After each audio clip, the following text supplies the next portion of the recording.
Good afternoon and good morning to those of you who are in Sweden. Welcome to the Swedish Embassy and the third installment in our webinar series on climate change. My name is Johan Hultqvist and I will be your MC for this webinar. There will be simultaneous translation provided in this webinar, so let me start by explaining how you can follow this webinar in your preferred language. At the bottom of your Zoom screen, click on the interpretation button and choose your preferred language. If you wish to only hear the interpreted language, you can also click mute original audio. So I will continue in English now. I hope that everybody is able to follow the webinar in their preferred language. There will be a Q&A session towards the end of the webinar, and I would like to encourage everyone to send in your questions during the presentations through the Zoom chat, and my colleagues will collect the questions and bring them to the panelists for the Q&A session. So with that said, let's start with the first agenda point, which is the welcome remarks by His Excellency Per-Erik Högberg, Swedish Ambassador to Japan, followed by Ms. Kaori Miyake, co-chair of Japan Climate Leaders Partnership, our partner organization in organizing this webinar. Ms. Miyake is also the Chief Sustainability Officer at E.ON. So without further ado, Ambassador, the floor is yours. Good morning in Stockholm and good afternoon here in Tokyo. And as my dear colleague Johan said, a warm welcome to the Swedish Embassy here in Tokyo, Japan. We are very proud to be hosting today a third climate webinar. In my mind, there is no doubt that Sweden and Japan are key partners when it comes to working together in sustainability. And we are very proud to arrange this seminar today in partnership with Japan Climate Leaders Partnership, JCLP, and Miyake-san. A very warm welcome to you. Looking forward to listen to your insightful thoughts. Japan and EU, and especially Sweden and EU, we are, as I said, given partners in sustainability. And the Swedish government has and is continuing to welcome the increased ambitions by the Japanese government for its efforts when it comes to climate change. Now, Prime Minister Suga has been very clear of a new date in sight, 2050. And for Swedes and for people all over the world, I think Japan is a symbol and a role model. For all of us, we remember the Kyoto Protocol. This is where much started when it happened. And I think we have no other expectations than that Japan will continue to be and even step further in its role modeling in our move towards a greener and more sustainable world. Sweden, we aim to be the first fossil-free welfare state already in 2045, and my country is now in a very interesting and groundbreaking and historic transition. I'm also very happy to be joined today by Svante Axelsson, the National Coordinator of Fossil-Free Sweden. Through this initiative, Fossil Free Sweden, Swedish industry has come together with 22 sectoral roadmaps for transition, and we will learn much more about that. Fossil Free Sweden is a showcase, a good example, and not least an inspiration both for government, for business, and also for individuals and consumers. And Mr. Axelsson, that we soon will hear, is for sure an inspiration himself. When I was studying in Uppsala in 1989-90, I actually had Mr. Axelsson as a teacher in green economics, and I remember still how much inspiration he gave to me and to my fellow classmates. Global industry accounts for 30% of global CO2 emissions. So it's obvious that needs to change, and it needs to change dramatically. For this purpose, Fossil Free Sweden is also working together with the initiative Lead It, the leadership group for industry transition. Started in 2019 when the Secretary General of the UN, Guterres, asked the Swedish Prime Minister and the Indian Prime Minister to take charge of this Lead It initiative in order to encourage governments and companies to work hard to deal with heavy industry emissions. And yesterday, I was actually seeing one of the key ministers in the Japanese government, and we're talking to him about the Swedish government's desire to see Japan joining Lead It. And I have great hopes that we will soon see Japan joining the Lead It initiative. Lead It works on steel, on cement, on heavy road and traffic.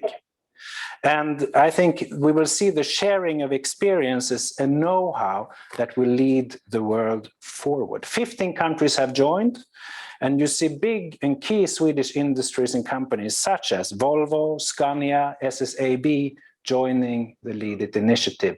One thing that strikes me is that also Heathrow Airport is a part of it. Of course, air traffic has a major role to play in this transition. So, a warm welcome to all of you, panelists, and not least everyone listening on our webinar today. And as was indicated, there will be Q&As, and you will also have a chance to write questions. And the most important thing, this seminar today, and all of you actively involved, are part of a continuation of this strong Japanese-Swedish partnership, also when it comes to climate and a sustainable future that we are all responsible for creating. Nice to see you here. Good morning, good afternoon. This will be a very interesting hours ahead. Arigato. Thank you, Ambassador, for those remarks. We will now move to invite Ms. Miyake-san to give her remarks. So Ms. Miyake, the floor is yours. ありがとうございます。JCLP の共同代表をしておりますイオンの三宅でございます。本日は、このような素晴らしい機会をいただきまして、御礼を申し上げます。フォッシルフリースウェーデンは2015年から設立され、その頃から脱炭素化を業界の競争力の観点から企業主導で検討されてきたというふうに聞いております。本日は大変参考になる話をいろいろ聞かせていただけることを楽しみにしております。私から本セミナーの、メインパートナーを務めさせていただいております JCLP について簡単にご説明をさせていただきたいと思います。JCLP は、気候変動への危機感を共有した企業が、自らの脱炭素ソリューションの提供、それに必要となる政策の提言の3つの柱を据え、カーボンニュートラルへの移行期、すなわち現在から近未来において社会から求められる企業を目指しております。2015年の、はい。ごめんなさい。JCLP は、2015年のパリ協定を契機に JCLP の会員は増え続けております。昨年の菅総理のカーボンニュートラル宣言もあり、多くの仲間の企業が加わっていただいております。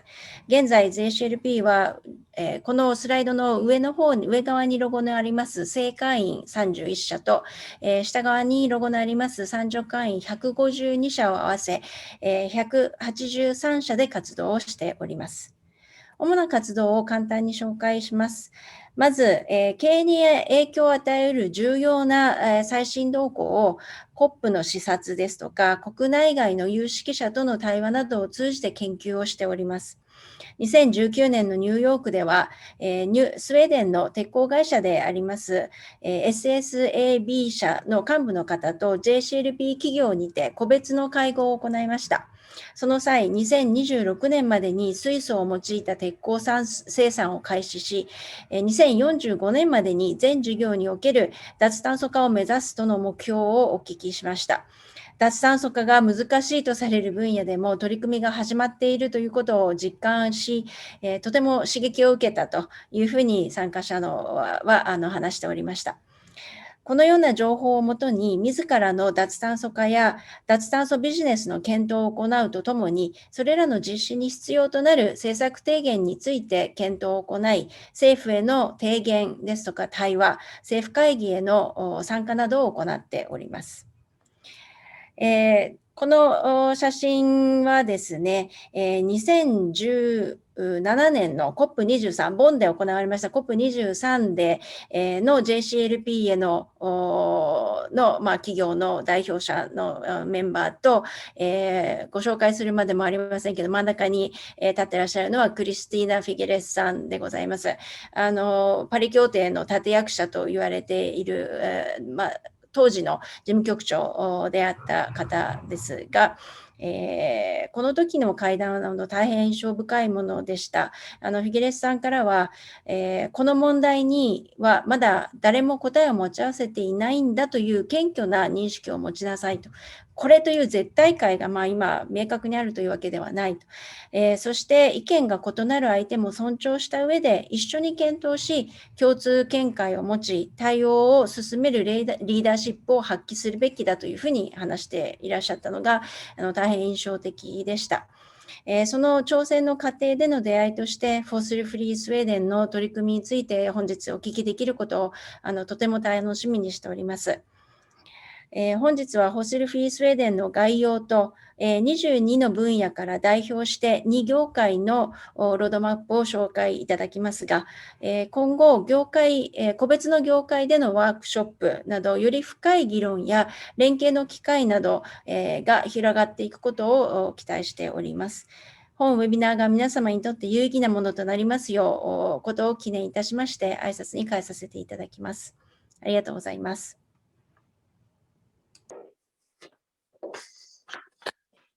Thank you, Ms. Miyake. And with that, we will move on to the keynote presentations. First up will be Mr. Svante Axelsson, National Coordinator for Fossil-Free Sweden.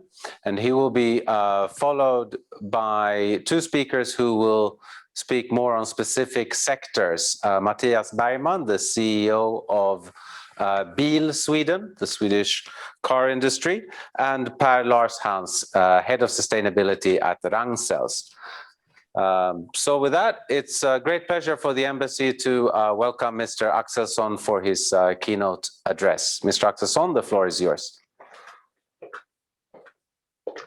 Thank you for that. And I will just put up my pictures.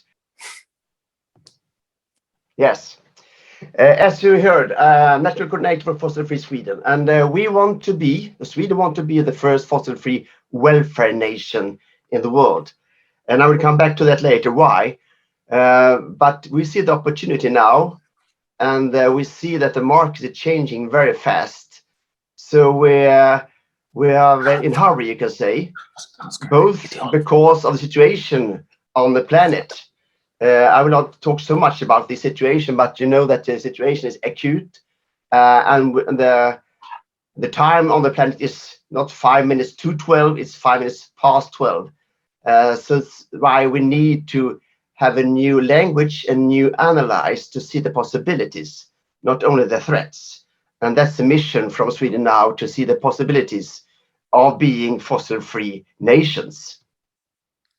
And we also want to be a permanent exhibition for new technology, because we see that this transition also, as I mentioned, create jobs and also improve the exports, because we know that all countries want this new technology if we will manage the common challenge to be follow up the Paris agenda.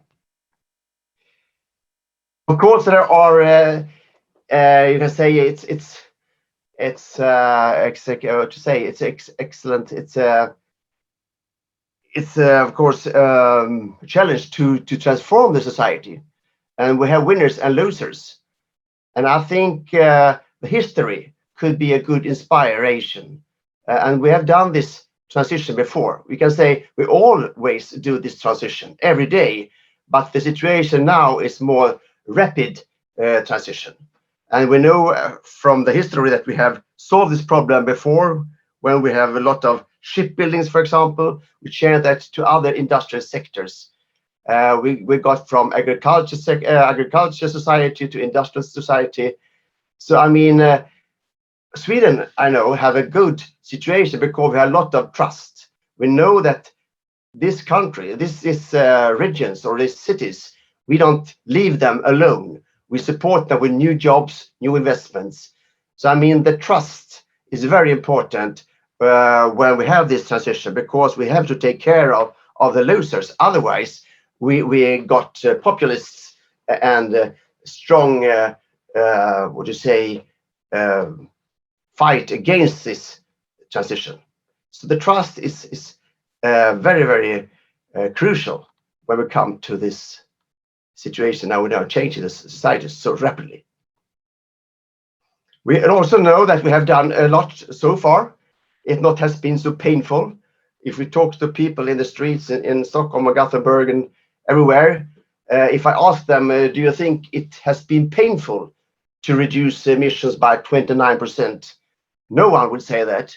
And they will ask me, oh, is it already 29? I didn't see that. I haven't seen. What have you done? So, I mean, the imagination of how difficult it is very, very important to get the support from the public and from the people when you have proposals on more ambitious targets and more ambitious policies. So if they believe it's acceptable to change, they can also accept the policies. But if they are afraid about it, it's very, very difficult to be a leader and to take these necessary decisions. So we have a good story so far. And we know that we also have used some important tools. We have introduced the first CO2 tax in the world, 1991, and that get us good effects. We get more biofuels in the heat sector. So it's why we have decreased so much is mainly because of how we have changed the heat sector because of this carbon tax. But also we have used public procurement to increase improve the technology and also increase the introduction in the society. But also more efficient cars and also use of biofuels. And we come back to that later. So we have some results from the history, but we need to do much more. And as we will hear more about later on from Mattias Bergman, the third step, I would say, is the transport sector for Sweden. The first step, we already is fossil-free. If we talk about electricity, we have more or less fossil-free electricity already. And I mentioned the heat sector. The second step is also more or less fossil-free. So now we go to the third step, the transport sector. And we have, I think, good possibilities to solve that problem by shifting to biofuels, and also, of course, a very strong demand of electric cars, and also build cities more efficient, public transportations and cycling and all that. So in the cities, we can make these cities more attractive by using other transportation system in that perspective. But we will hear more about that from Mattias later on. The main tool in this fossil-free strategy is to work with industry, and they want to be more competitive, and that's really have been exciting to be part of this movement now. My role and this Fossil-Free Sweden is 7 persons, but it's a network also of 500 companies and local municipalities that sign up and support the vision that Sweden wants to be the first fossil-free welfare nation. It's far away from the logic, as you heard from the UN negotiation process, that they talk about burden sharing, cost, and who will do the job and all that, you know. We have changed that logic to see that it's good for the country. it's good to be first. And it's very, very impressive for me to see that we have so strong support for this vision, that we can increase our welfare by being fossil-free. We can increase our competitiveness by being fossil-free. And now we have to work together very closely by the state and the different industrial sectors. And my role is an independent role. I'm paid by the government, but the role is independent. And I'm running between industry sectors and the government and also all parties in the parliament. Because we often say that we need two for a tango, and I can say that perhaps we need a square dance because we have to work together. And I think that could be a successful tool in Japan and Sweden to work closely, the state and the industrial sectors. So now we have also very strong leaders, enablers that show that we believe that it's good for the companies. And I think these persons, leaders in different sectors and also in different companies, is very, very important storytellers.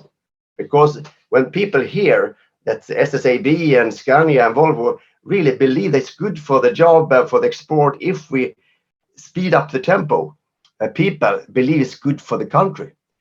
So it's very, very good movement now, we can say, in Sweden. And we have this new language, this new logic, how we will increase the transition to be fossil-free. So in this project, Fossil-Free Sweden, we have invited different industrial sectors to produce their own roadmaps, a bottom-up process, not from the state, not from the universities. It's their own roadmaps. And that's very, very important. And we have just helped them, support them. We have produced articles together, so the whole society really understand what's happening. The storytelling is very, very important to give a good play field for the politicians to take stronger decisions. So here we can see, and we cover 30% of the Swedish emissions by these roadmaps. And here we have, together with the transport sector and these roadmaps, we have the total story, the meta story, for how Sweden could be fossil-free or climate neutral 2045. And I believe it will be earlier than that, because now it's very, very strong movement if we talk about new technology and lower price on hydrogen and so on. So I think it's easier than I thought it would be for 3-4 years. And here we can see they have targets, and they have also doing step-by-step transformation. The construction sector will reduce emissions by 50% already 2030. The agriculture sector will be fossil-free 2030. And the aviation, the domestic aviation will be fossil-free 2030. So they are working now, and they invest in new technology. And we try to talk about this and write articles, and so people really get hope and inspiration from each other. So now we are doing this together, and it's good for the country, it's good for the companies.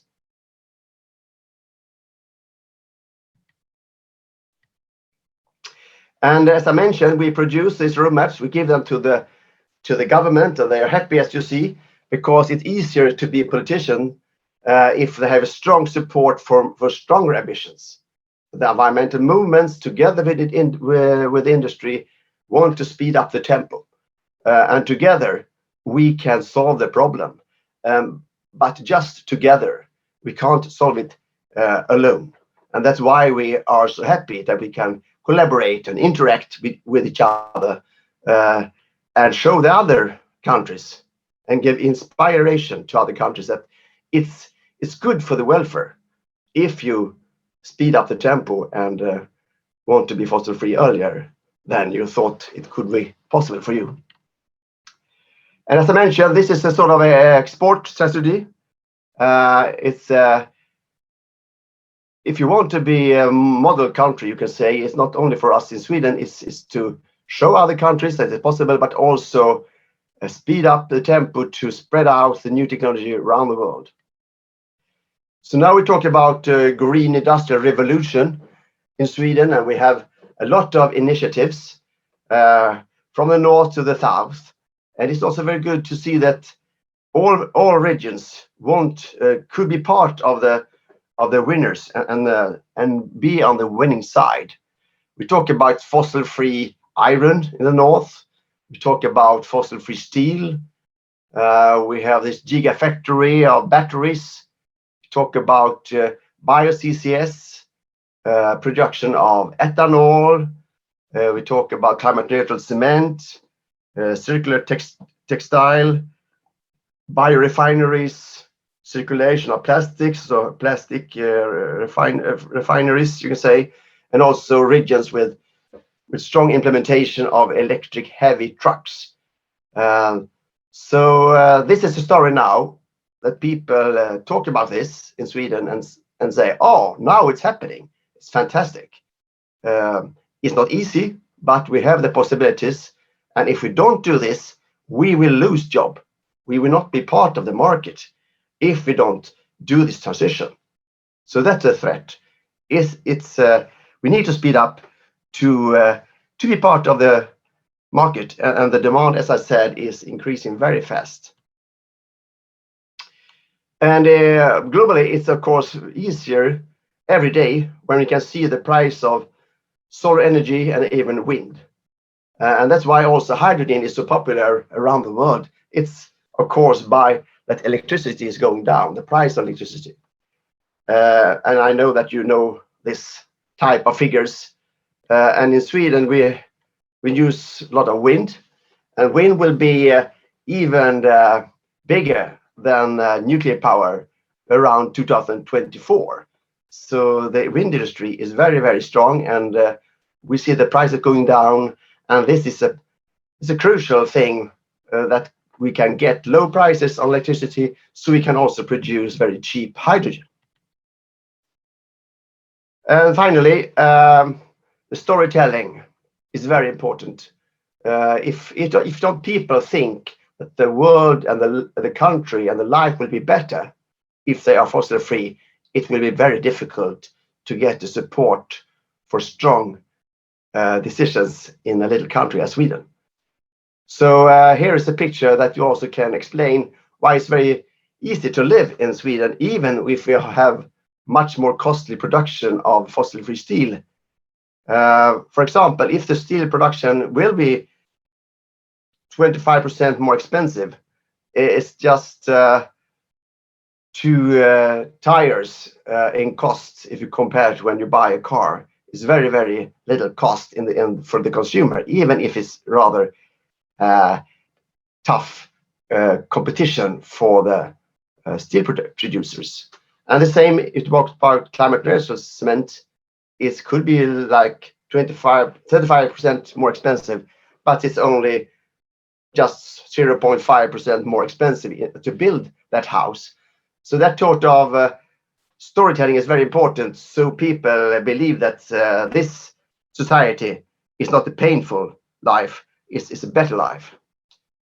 So that's the main experiences so far from this initiative, Fossil Free Sweden, and I'm impressed about what the industrial sectors have done and how they now believe in a new future, and that they could increase their competitiveness by being fossil free. Thank you. Thank you, Svante, for a very inspirational and interesting presentation. Now, to hear more from a few of the sectors, industrial sectors in Sweden, we will start with welcoming Mr. Mattias Bergman, who is the CEO of Bil Sweden, to share some of the experiences from the transport sector. Mattias, the floor is yours. Thank you. Thank you very much. And I'm happy to be back in Tokyo. I actually already Shomabo, the commercial counselor at the Swedish Embassy for almost 5 years. So nice to be back. So we represent first the 4 Swedish manufacturers, the 2 Volvo companies, Scania and Nest, but also the 30 importers of cars, buses and trucks, including the 8 Japanese OEMs, the Honda, Toyota, Mazda, Mitsubishi, Suzuki, Nissan, Subaru and Isuzu. So Japan is extremely important for the automotive industry. If we look at the targets, we have first the Swedish national targets to reduce the CO2 emissions from transport sectors by 70% between 2010 and 2030. Those are one part of the challenge. But on top of that, we also have the EU emissions that will result in penalties if we are not achieving them. And we know that we cannot reach those targets with existing technologies. So this is the reason why we are changing. And we have 3 cornerstones in this transformation where electrification is the key. And electrification that will include also hydrogen. But we know that that will not be sufficient. We also need biofuels. And we need to make sure that the transports that we are doing are efficient. So the roadmap, and I will give you a summary of the roadmap. I will present a little bit of the challenges and opportunities we had, and a little bit of the process we made to achieve this. So we divided first our roadmap, one specific for passenger cars, and there you had 80% chargeable cars. And then we made one for the commercial vehicles, and we focus on the truck side of it. We made those scenarios, how large shares of electric trucks we can achieve. And until 2030, we believe that between 30 and 50% of all new trucks will be electric. But that said, it takes time to change the full fleet. And to 2030, about 17% of the fleet will be fully electric. So for these scenarios to happen, we have to have full investments in charging infrastructure and the government support for incentive. We will make the products, but without charging infrastructure and incentives in the beginning, this will not happen. So if we are doing this, we will we can reduce the emissions from heavy trucks by 30%. But as you know, we have target of 70% for the transport sector, and we know that also the amount of traffic will increase. So if we add on electrification and more efficient transport and biofuel for both passenger cars and commercial vehicles, we believe we can reduce it by 70%. But it's extremely important to understand that even if we full focus on electrification, it will take time. And even if passenger cars, maybe around 2045, there will not be any passenger cars run on liquid fuels, we will need biofuels for at least 15 to 20 years. And biofuels normally say we can reduce the emission by up to 90%. And the main tool here in Sweden is what you call the reduction obligation, that all fuels need to have an increasingly amount of renewable fuels. But also HVO 100, and also all the other renewable fuels, including biogas and ethanol, will play a very important role. If I now look at the electrification, and the key is the charging infrastructure. As you know, for passenger cars, many could start to buy an electric car and you could charge it at home.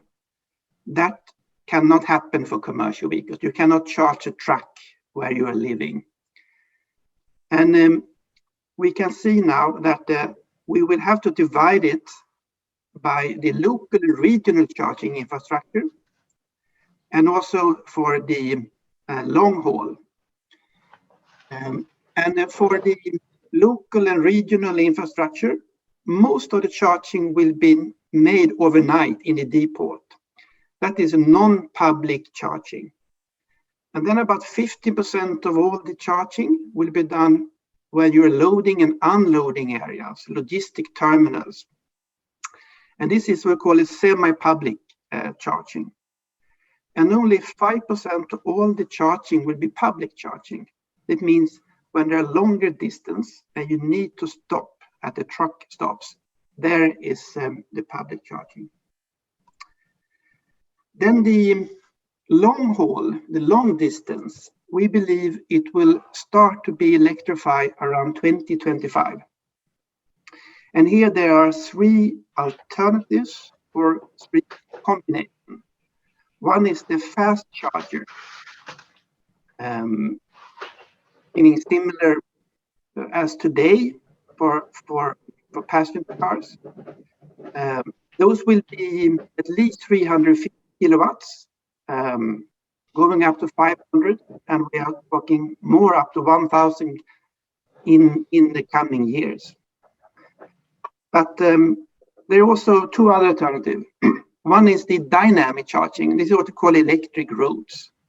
And also here we have different alternatives on how to electrify the electric road. And these are mainly for the most traffic transport roads and where there are repetitive flows. And the third option is the expansion of the hydrogen for the fuel cells. And here we need both investments in the distribution, but also in the production of sustainable biofuel. So there will be these three pillars. Electrification will require infrastructure, but here also the government will play an important role with public procurement. Those vehicles are a little bit more expensive, so it's important that government show that they're buying trucks, but also buying the logistics services and are willing to pay the extra cost for it. And initially, we need subsidy for buying and subsidy for also using those trucks. So we need to make sure we have the necessary budget for it. And then electric trucks will compete with trams, with the railway. So it's important they compete in the right free situation. So we have to remove the electric taxes in Italy. And then in the long term, we believe there will be a smart kilometer tax replacing the taxation for all the transport, where we are differentiating the tax based on what kinds of vehicles, where you are driving, and when you are driving. And then for biofuels, we have to make sure that we have a higher degree of predictability for at least 5 to 10 years. And today that's a little bit unstable, mainly in the European Union, where Sweden are more ambitious on how we want to use the biofuels. We also, from the European Union, we need to be able to keep this tax exemption. For the transport efficiency, we need to be able to use longer and heavier vehicles, but we also need to make sure that we can have smart transport, where the 5G infrastructure and the legislation for automated vehicles will play an important role. So there are challenges and there are also opportunities. Opportunities, we feel strong political commitment, and we also feel more and more strong demand from our customers, both the ones who buy the trucks, but also the ones who are buying the transports from our customers. But the challenges are mainly, I would say, on the EU regulations that are not so clear on the long-term sustainability on the biofuels. Also, we see they put high requirements on us as the manufacturer of vehicles, but we also want to see commitments on building the infrastructure. If there's no infrastructure, no one are buying the trucks. But also the state aid is important to making sure that at least 50% of the cost initially can be paid by the government on the infrastructure and also support on buying the vehicles. We see challenges within the Swedish government. Svante and his team do an excellent job, but the government is divided within different ministries, where and those ministries are controlled by different. So even if we see a good commitment to building infrastructure, some decisions on the subsidies are not coming in the form that we from the industry want. And those are important to build the foundation for TCO, the total cost of ownership. Passenger car can buy a passenger car because they want to make it good for environment, or if it's cool, or to build their own personal brands. But professional buyers do it because they also see it makes sense from financial point of view. And here, the initial subsidies play an important role. So last, our process, we started with the targets from the Swedish and the EU level.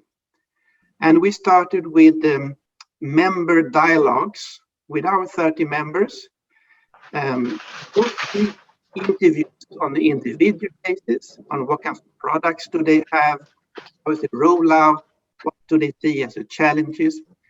And then we made joint workshops. And here was a lot of negotiations because members have different products.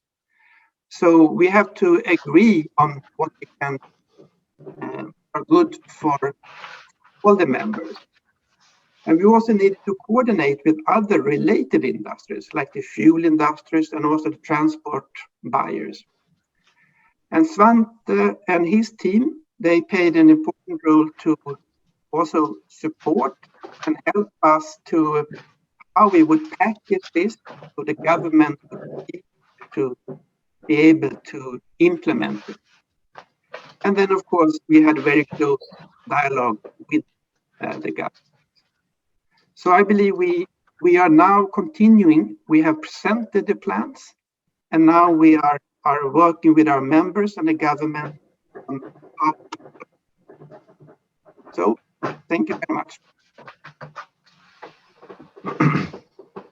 Thank you, Matthias, and it's very nice to have you back here in Tokyo, albeit virtually this time.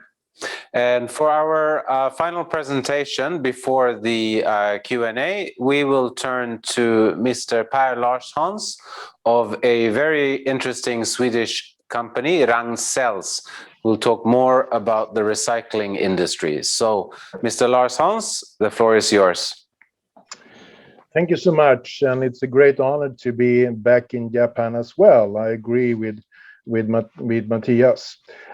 Besides my work at Ragn-Sells, I also hold several governmental appointments, but also on international level. I would like to stress the appointment at the Ministry of Industry in Sweden, where I'm a member of the government's Innovation Partnership Program, with the aim for supporting the government how Sweden can have fossil-free industry already by 2045. Ragn-Sells as a company, who are we then? We have been a transport company when we transported goods and people with horses in 1881. That was the starting point of the company. And from 1881, in 1960s, we became a waste management company. Today, we're a recycler in the liner economy. And the problem is that when we now look into the future, we understand that in a future economy, in a circular economy to come, there's no waste and there's no place for a waste management company. So therefore, in 2015, we understood that we need to understand what our future role will be. And that will be as a raw material producer and a detoxifier in the circular economy. In the bottom, you see some of the future, how we will recirculate on element level important elements. And the example here is the new factory that will extract potassium out of fly ash. When we develop our solutions, what we do is that we are focusing on the big environmental challenges that the society has. So we have specially targeted biochemical flows in Dr. Rockström's 9 planetary boundaries, so the phosphorus and the nitrogen cycle. And of course, we have understood the importance of the climate effect when it comes to recirculation and creating circular loops, because it's just the discussion at the moment mainly are on the left side on the circle. It means that the focus on the dialogue are how we are powering our engines, how we are power our buildings and the energy systems. But that's just 50% of the total carbon emissions. The rest are everything that we have produced, everything that that we are consuming, our houses, our buildings. And in order to have a possibility to reach the ambitions in the Paris Agreement, we need to create circularity. And that, of course, will also support the challenge with the biosphere, that we don't need to dig up as much and don't need to use virgin resources as much in the future. In 2015, I was very happy when the SDGs was presented. And why? Because here we have the roadmap. Here we understand where the society wants to go. And I thought when they were presented that it's going to be just another millennium goals that was just for the developing countries. But immediately we understood that this will be for the whole globe. And for us, that started our way of developing solutions that would contribute to the SDGs. We had the honor in 2018 to become the example for innovation and leadership at the high-level political forum in New York. And this was for our phosphorus solution. And this also strengthened our ambitions to even contribute even more on the international level. I was amazed going there, of course, and also talk with the city of New York. And our phosphorus solution are a perfect fit for many of the megacities around the world that do have a waste problem today. But if we can turn the waste problem into a resource possibility at the same time as we reduce carbon emissions, it will be a win-win-win. Win for the possibility to profit, win for the society. You don't need to care about the waste anymore because that problem is away. At the same time, as a very important part for our globe when it comes to environmental issues. Ragn-Sells, we have set an ambition to become a climate positive company in 2030. And what does it mean? Well, it means that we will introduce, of course, reduce our own carbon emissions, but then make sure that we can put solutions in place that will reduce the carbon emissions and at the same time detoxify. At the same time, it's not just say that we're going to do that. So where are our targets? What are we aiming for? We have set 10 sub-targets to the overarching goal. All those targets are part of our top management board. So we have sponsors on the group management board for each of those goals. So it's not the sustainability department that are running this. This is run by business. It's part of our how we are doing our business plans. It's part of how we are doing our budgeting and the financial follow-up. So it's the head of finance that do the follow-up on those. I would like to highlight 3 of the goals. Number 1, in order to create circularity, circular material flows, we need to secure that we have a collaborative culture. So the leadership will be very important and the ability to collaborate both upstreams and downstreams. Secondly, of course, directly reduce our carbon emissions will be very important. And we have said that at least 50% reduction until 2030. And then thirdly, I will like to highlight the importance of circular solutions in partnerships. And here, of course, collaboration will be a key factor. How do we do when we work with collaboration? We use a theory that are owned by Beacon Consultants in Japan. And I had the honor to do 3 keynotes in 2015 at the Wind Tour arranged by Beacon, where we met with more than 600 Japanese companies. So the importance is to understand that we need to strengthen the leadership within the organization at the same time as we then can tackle the big challenges in society that will, of course, develop my company, but also develop the society going forward. When it comes to collaboration, let me give one concrete example. We are still transporting goods, not people anymore. But this is an example of Beloved City. Beloved City is a concept where we collaborating with a transport company that has given up the end customer. So we are taking the last mile solution with fossil-free trucks, with electric trucks in the city centers of cities in Sweden and in Norway at the moment. And the unique thing here is the collaboration where the transport company relies that the garbage guy in this case should hand over the goods to the end customer, but then at the same time take back the what we see as a resource, what they see as a waste. But let me then talk more about the innovations that will really transform the society. And we have developed several solutions that fits these 3 principles that we always use before we invest in new innovations. First, make sure that we de facto can reduce the need of virgin resources somewhere else. Secondly, we need to make sure that the solution that we put in place will decontaminate the material flow. And thirdly, we should of course not put any hindrances to future generations. This is of course when it comes to the climate issue, but also other environmental issues. And if we can say yes on those 3 questions, then we will invest in innovation. Our innovation company that have developed solutions for different kind of nutrients recycling is a perfect example of those innovations. I talked about the phosphorus innovation. I will come back to that again. I will also come back to the potassium innovation, where we out of fly ashes can extract in this case though potassium. And then thirdly, what I won't mention anymore is our nutrient solution. Out of wastewater, we have been able to develop a solution that we will directly produce nitrogen fertilizer. This will be presented to the market, able to be used in 3rd quarter of 2022. And the good thing with this, it's a huge positive carbon effect. So it will reduce the carbon emissions.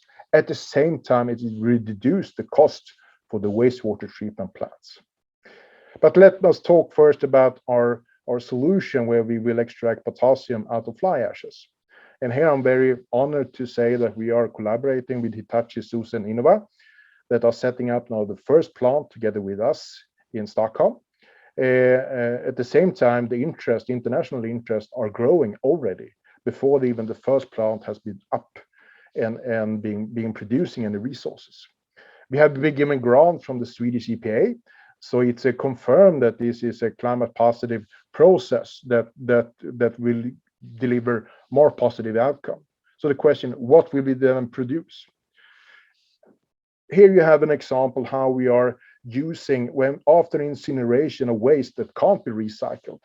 The only way to do with the leftover, the ashes today, are landfill. But we would like to stop that.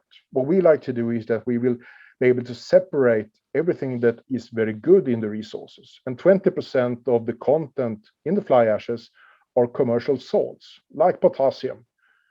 But the very good thing is that the leftover, the ashes that are left after taking away the salts has the same chemical substance as Portland cement. So it will be able to replace cement or replace limestone in the cement production. Thirdly, I'd like to mention the importance of changing processes. And this is a part of my appointment at the Ministry of Industry in Sweden, where we have come with recommendations how wastewater treatment plants will become resource treatment plants in the future, producing phosphorus and producing nitrogen at the same time. It has also been handed over to United Nations Economic Commission for Europe, where UNTV did broadcast the handover.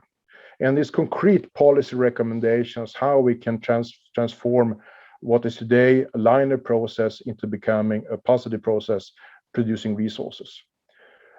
Very quickly, our phosphorus solution will, after incineration of sludge, be able to also to extract not just the phosphorus, but everything that is of value there. And the only thing that we need to phase out are the heavy metals and the chemicals, and here Japan is already a forerunner here. So we really appreciate how you're operating today. But what we can produce here is something that is of the highest quality you can find on the market. We do this in partnership also with the company Alfa Laval, where we develop solutions together with them for the rollout, both of the phosphorus solution as well as the nitrogen solution. If I can give you a recommendation what to do going forward, but this is to collaborate together, to work together in the society with other partner companies to achieve that. And one example is to make sure that you empower your own organization and make sure that you reduce your own carbon emissions. We are a part of the 1.5 business playbook, where we have committed to reduce our own carbon emissions. And thirdly, if I'm going to give just one final tip, is the way how we can collaborate on a global level together with us. And here we have a collaboration with We Don't Have Time and the company Ericsson, where we'll run the climate agenda, the circular climate agenda, as part of the new Climate Week. And here I invite also companies from Japan to take part in our quest for a fossil-free future. Thank you so much.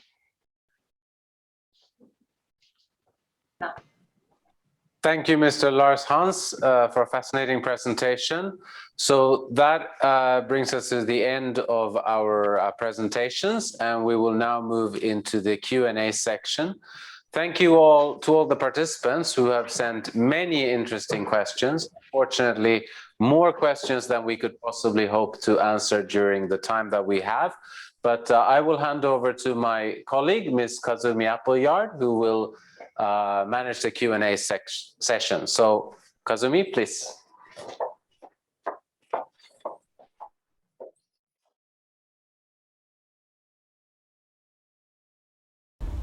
We have received so many questions from all the audience. We have selected some of the questions. First question. Upon registration, people asked several questions, and I have selected a couple of questions from those. The first question, in the process of decarbonization, some people may lose jobs in some of the affected industries.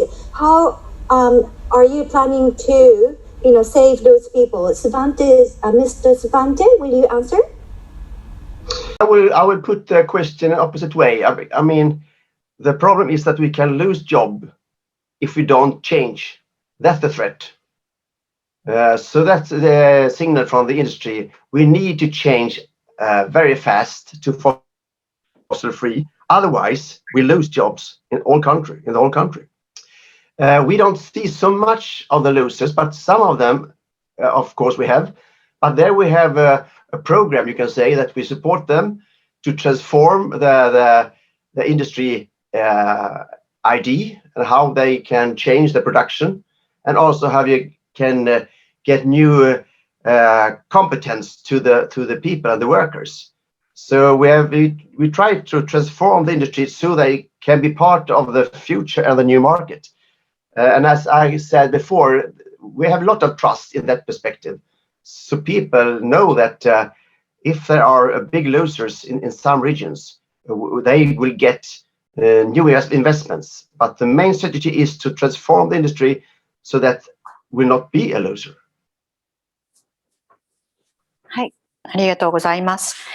次の質問、英語なんですけれども、How much of the current plan for carbon neutrality is dependent on not yet known technology, or is it possible to reach targets with existing technologies? 未知のテクノロジーでどれだけ頼らなければならないんでしょうか。So how much dependence do we have on unknown technology? Is existing technology enough to reach the target? Is the question.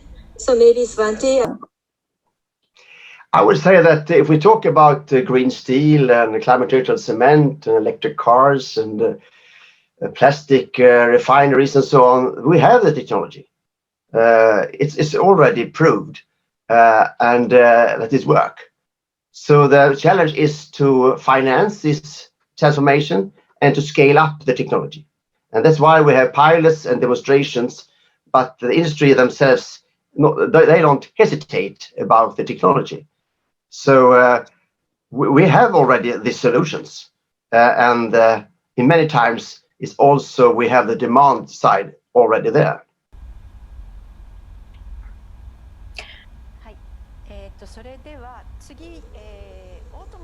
Let me move on to the next question. I think this goes to Matthias because this is a question related to automobile industry. I visited Göteborg more than 10 years ago, where I learned that authority restricted the usage of biomaterial derived from forests, leaf fallen trunks, etc., for regional heating system in order to secure the ecosystem function. It illustrates the limitation of biofuel, even if it comes from local areas. How does the industry address this difficulty of not relying too much on nature? Good question. I can say in Sweden on a regional basis, the municipalities have invested in their biofuels plants with local supply. The challenge is that we need more than are produced. So for HVO 100, we consume about 70% of the global HVO 100.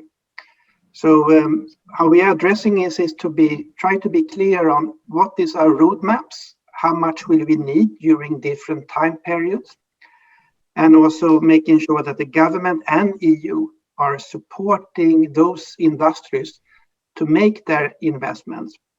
And important here is that during some years there will be for passenger cars, and then for trucks, and then moving on to ships and aviation and industrial use. So it's a transformation that the fuel industry are standing behind, because they know that otherwise they will lose out. So they are transforming as well.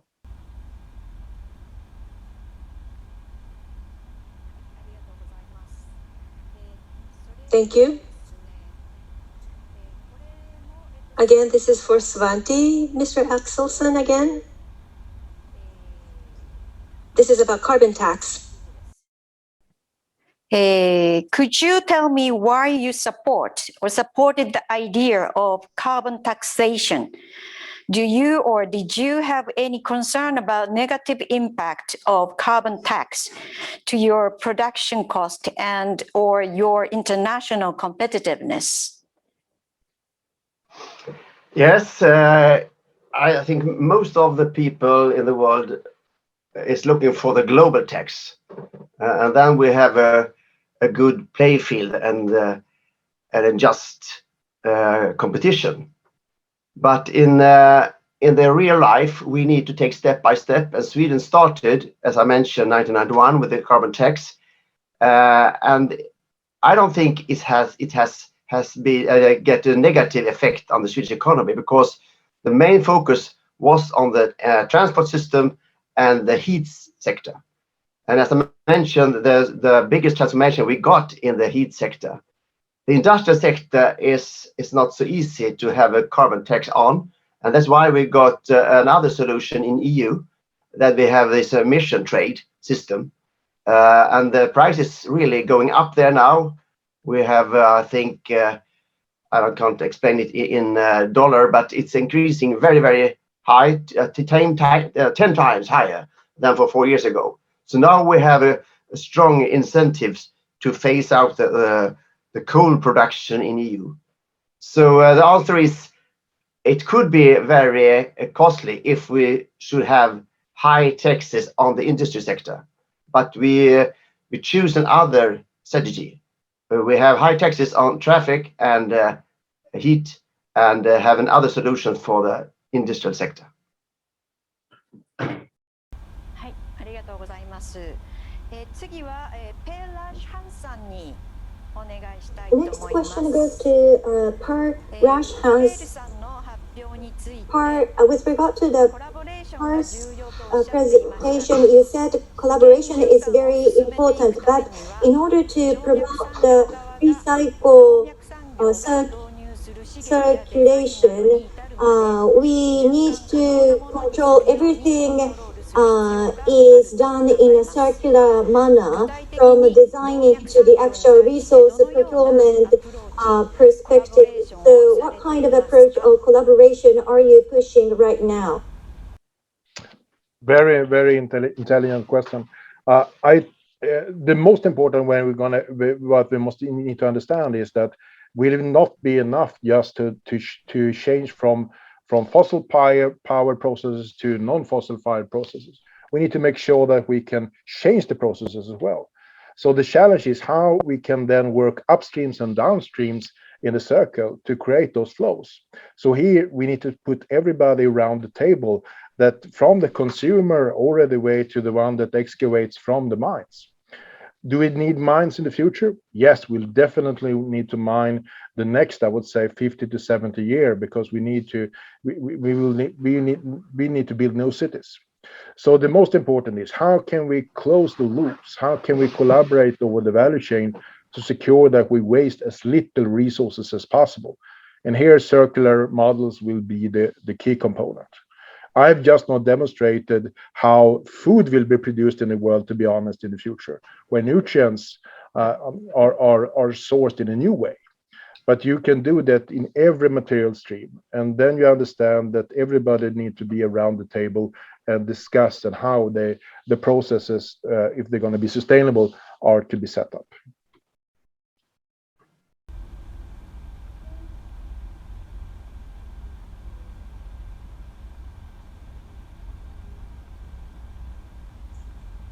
So this is for Ms. Miyake, collaboration between Japan and Sweden. But in doing that, what is the strength of Japan as well as the negative aspects or the weaknesses of Japan? Can you just cite what's strong and what's not? Thank you. Well, on behalf of the entire country of Japan, I don't know if I am in a position to comment on behalf of the country. But as I was listening today, what I felt is that there are a lot of common denominators, especially listening to Mr. Svante Axelsson's presentation, from climate change to export-related measures. I think the focus has shifted. That's what he's mentioned in his presentation. And also, the companies need to do this because they need to survive. That was a comment made. And so that kind of thinking is the same in Japan as well, because we have to think about export going forward and how that ties into growth of our economy. So in that regard, there are a lot that we can learn from each other from Sweden. Now, as for collaboration, right now, the 22 sectors that you showed the roadmaps of, these are the specific sectors. Well, for each sector going forward, the individual measures will be, of course, studied further. And maybe we can find some areas where we can have sector-specific collaboration going forward. I think and I hope to have opportunities to really look into those areas of possible collaboration. Thank you. Let me move on to the next question. The next question also goes to Per Rashhans. This is about the recycling. In Japan, we take rare metals from PC as a part of the recycling initiative. However, some people say that it's not cost effective, so they just bury those rare metals under the ground. Sometimes it can be very costly to recycle. How are you overcoming those hurdles? So this is a question about the cost associated with the circular economy. But the cost will be much higher if you can secure the resources for future generations, and the cost will increase over time. The example that you highlighted, we foresee the importance of, if it's not cost effective today, need to secure that you can enable a material bank thinking, meaning that when you have enough of the resources, then you can put an industrial recycling process as a part of that. And the example, the collaboration we do with Hitachi Zosen Innova is that we will out of 50% of all ashes that are produced in Sweden, we will recirculate the potassium, and then it becomes a possibility to do it in large scale. And you can do it in each and every material. So you must see it out of the system perspective and secure that you don't waste the resources. And if it's not feasible today to do it economically, make sure that you put processes in place where you can store the material in a secure location so it can be excavated later. And that will be very important. But the most important, of course, make sure that you have processes in place where you can reuse the material over and over again. And here you have the design phase and things like that. But when it becomes waste, make sure that you don't waste the resources. Store them for future excavation.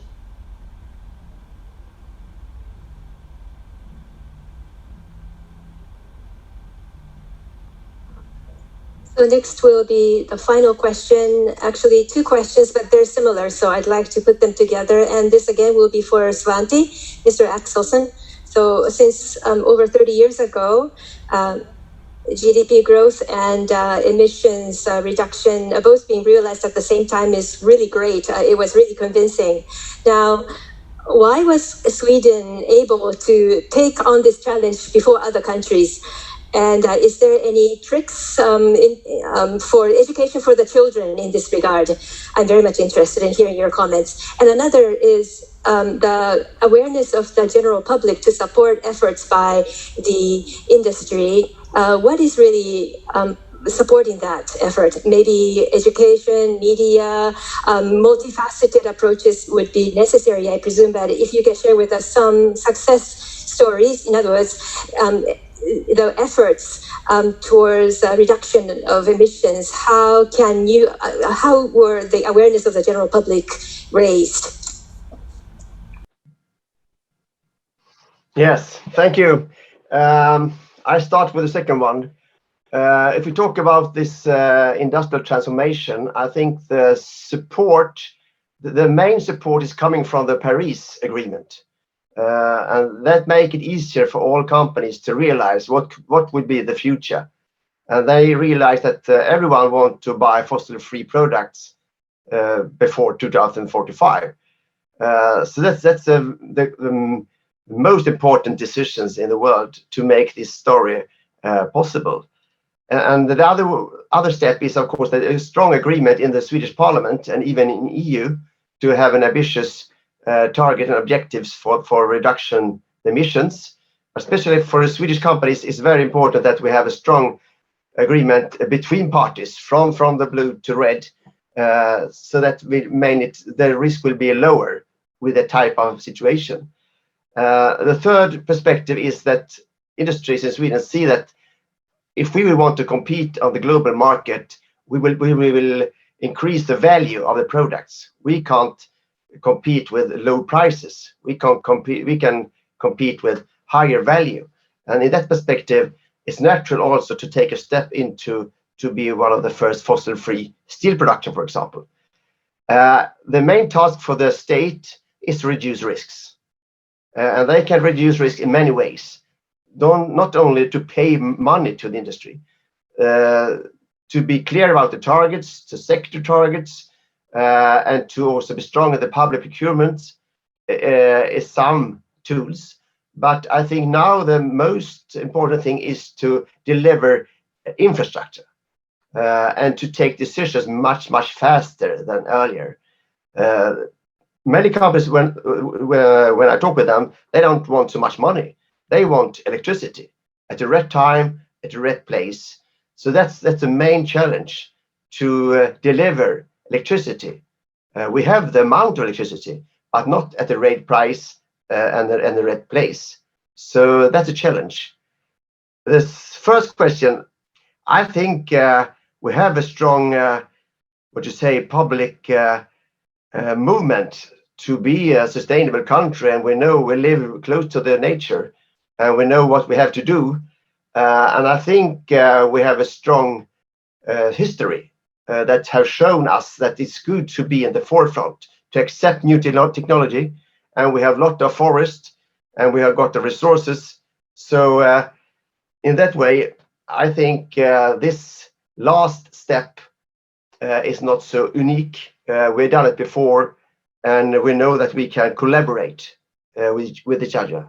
And as a small country, we need to collaborate. So in some way, you can say this transformation is just more of the same, but a little bit higher tempo. Thank you, Svante, and thank you, Kazumi-san, for managing the Q&A session, and to all the panelists for answering the questions. As always, I think in these kind of webinars, we wish we had more time for Q&A. But we will now move to our final agenda point, which is a dialogue and some reflections from both the Japanese and Swedish side, from Ms. Miyake and Mr. Axelsson. So Miyake-san, perhaps you will kick off the dialogue. お願いします。ありがとうございます。Thank you very much. I was able to listen to a very interesting discussion today. What's been impressive to me are as follows.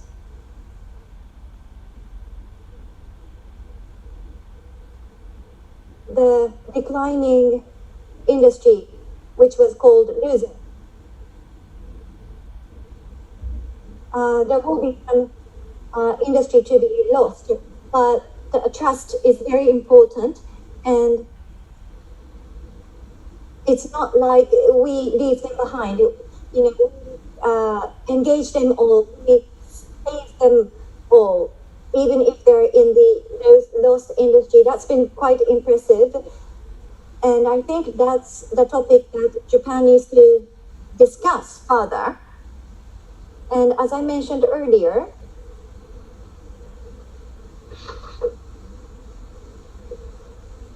in order for an entire country to further flourish, this is a necessary discussion. We all need to be involved. And I myself am representing the JCLP, and from industry perspective, I've been talking to the government agencies and authorities in many of the occasions. And government industry, their collaboration is crucial. Otherwise, we cannot address this issue. And that was repeated by many speakers today, and that's been very inspiring. So, the voice of industry needs to be raised to the forum discussion, public discussion forum. So I thought I can do more than what I did before from that perspective. And as I mentioned earlier, each individual industry, well, today we listened to transportation sector's story, and Japan can learn from Swedish experience. And I'm sure the respective industry leaders are very much interested in learning from Swedish industry. So I'm hoping that we can set up the industry-specific, a dialogue between Japan and Sweden, and I hope that Swedish Embassy will help us to do that. Well, thank you very much.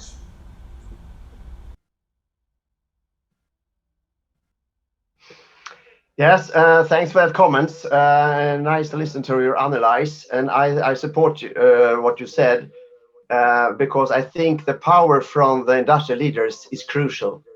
That's a change our thoughts, and we got a new mindset.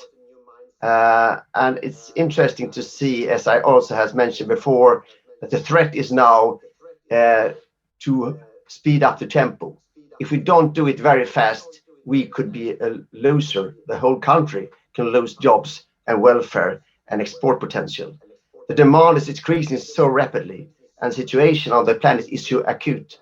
So we need to collaborate closely between the state and, as I said, square dance. We need also public procurements, local municipalities, the consumer, all together need to work together, because in that way we can reduce risks. For it's rather risky for a little country like Sweden, very exported oriented. How can we change our industrial system without tariffs and barriers? But I believe it's possible because of the value chain. We see the strong demand from fossil to buy fossil-free steel already from Scania and Volkswagen and so on. So I think it's important if we could go together. We need a strong collaboration, as I said, and the politicians need to have support from the industrial sector. Otherwise, people are more afraid about changing the society than afraid of climate change. So if we reduce the risk that people in the street believe or imagine, we need very strong language from the industrial leaders. And it could be interesting to have a meeting that different sectors from Japan and Sweden can come together, can share their analysis of the world market and how they could collaborate between the industries, but also take experiences from each other to get strong support and perhaps find new tools that make this transition more acceptable and not so risky as it is. But I really agree what you said. The industrial sectors, industrial leaders have the answer and see the possibilities. And that's the new thing, far away from the old tradition, talk about burden sharing and cost and all that.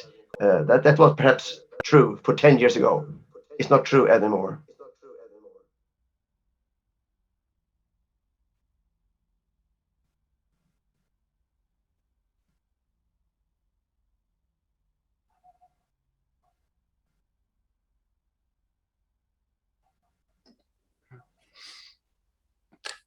Miyake-san, do you have any final comment?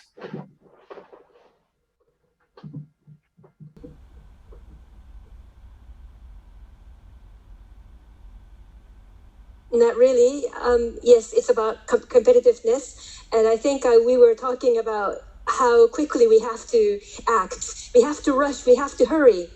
Yes, and therefore I think Japan has to do more fast. As leaders in the industry, I'm sure the audience are all agreeing that yes, we have to act really quickly, and hopefully we can together lead the country of Japan in that regard. Thank you. Indeed. Thank you very much. With that, we've come to the end of today's webinar. I would like to thank everybody who joined and listened in today, and for all the great questions. I hope now that we can find ways forward for companies in both our countries and corporate sectors to work together and to start dialogues around how we can move towards the fossil-free or the carbon-neutral societies that our respective governments envision. Also, of course, a special thank you to all the speakers or panelists and to all my colleagues at the embassy who made this event possible. So with that, I hope to see you all at future events at the embassy, and I wish everybody a very nice weekend. Thank you very much, and goodbye from the embassy. どうもありがとうございました。